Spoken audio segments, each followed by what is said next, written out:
As part of efforts to revive diplomacy with North Korea, the Trump administration's point man for North Korea, Biegun, is in Seoul to discuss ways to restart the long-stalled nuclear talks with Pyongyang and hopefully achieve lasting peace on the Korean Peninsula. For more, we go live to our foreign ministry correspondent Kim Min-ji. Min-ji, so we heard that Biegun had a message for North Korea today. That's right, Ji. Biegun stated that he nor the Trump administration will give up on negotiations with North Korea. In a press conference following talks with his South Korean counterpart Lee Do-hoon this morning, Biegun pointed out they haven't seen much progress in denuclearization talks, but the door is still open for dialogue. Now, Biegun said he's read all the statements written by North Korean officials over the past couple of months, calling them hostile, negative, and unnecessary.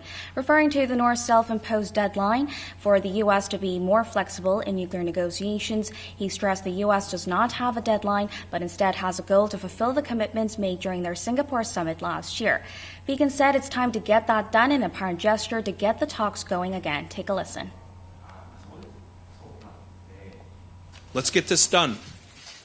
We are here, and you know how to reach us. We are fully aware of the strong potential for North Korea to conduct a major provocation in the days ahead. To say the least, such an action will be most unhelpful in achieving a lasting peace on the Korean Peninsula. But it does not have to be this way. It is not yet too late. We and the North Koreans have within our hands the ability to choose a better path.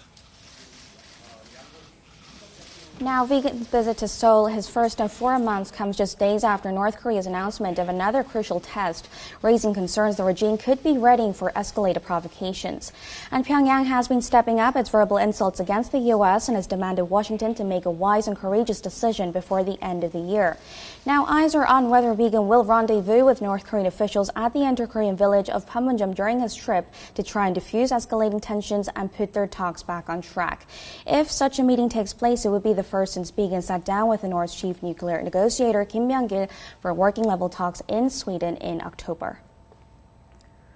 And Min-ji, we hear that Biegun also visited the top office to meet with President Moon Jae-in.